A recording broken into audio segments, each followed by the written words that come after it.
40 دن سورہ جن کی تلاوت کرنے سے جن سے دوستی ہوتی ہے کیا؟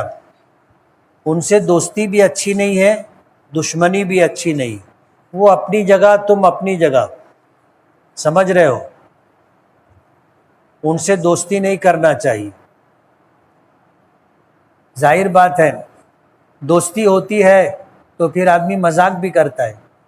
ابھی ایسا دوست ہے جو تم کو دکھائی نہیں دے رہا ہے، اب تمہارے گھر میں آیا کچھ سامان اٹھا کے لے گیا تو تم کیا کرو گے؟ سمجھ رہے ہو؟ تو ان سے دوستی بھی اچھی نہیں، دشمنی بھی اچھی نہیں۔ اور جنوں کو تابع کرنے کی جو بات ہوتی ہے وہ عملیات کی لائن کی بات ہے، اور بہت مشکل عمل ہوتا ہے جس کی وجہ سے یہ اس طرح کا کام ہوتا ہے۔ اگر کوئی آپ کو اپنا غلام بنانا چاہے تو آپ بنیں گے؟ آپ پسند کریں گے؟ نہیں کریں گے۔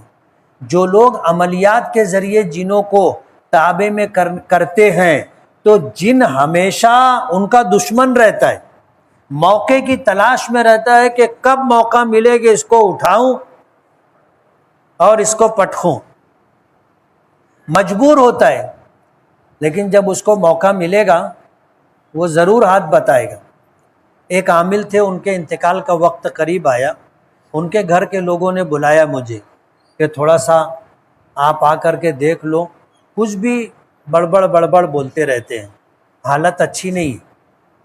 میں گیا، وہاں جا کر کے بیٹھا تو وہ بول رہے تھے صدیق بھائی مجھ کو معاف کر دو، ابراہیم بھائی مجھ کو معاف کر دو۔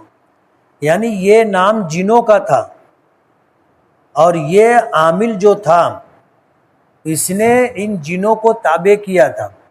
اب جب یہ معمولات پورے نہیں کر سکا، پاکی ناپاکی میں کمزوری آ گئی، اب بستر پر ہے، پیشاب ہو گیا، کپڑے ناپاک ہو گئے، اب یہ آدمی بھی وضو سے نہیں ہے تو وہ اس کو تنگ کرتے تھے۔ میں پوچھا کہ یار جیسے ہوتا کیا ہے؟ بولے 1 منٹ بھی سو نہیں پاتے، آنکھ ایسے لگتی ہے کوئی ہلا دیتا ہے، آنکھ لگتی ہے کوئی ہلا دیتا ہے، آنکھ کھل جاتی۔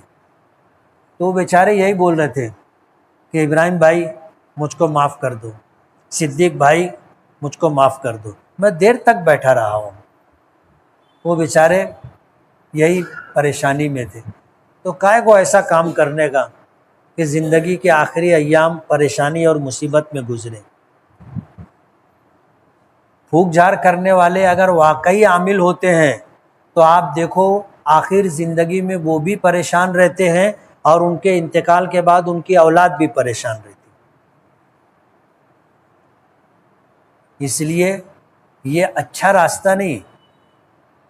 انسان کو اپنی حفاظت کے لیے حضور نے جو دعائیں بتلائی ہیں، آیت الکرسی ہے، چاروں قل ہے، اور حدیث کی ماسورہ دعائیں، وہ روزانہ صبح اور شام پڑھنا چاہیے۔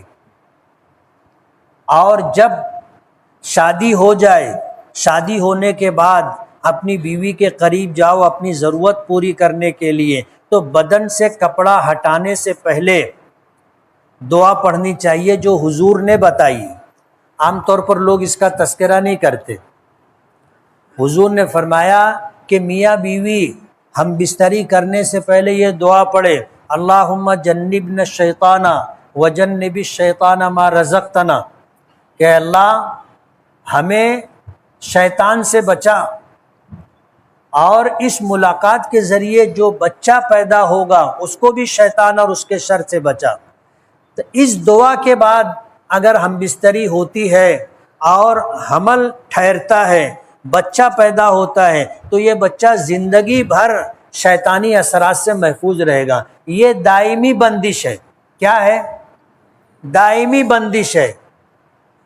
آپ اگر چاہتے ہو کہ آپ کا بچہ ہمیشہ زندگی بھر شیاطین کے اثرات سے محفوظ رہے تو آپ کو یہیں سے تیاری کرنی پڑے گی، اور اگر آپ نے نہیں کی ہے تو زندگی بھر آپ کو کھٹپٹ کرنی پڑے گی۔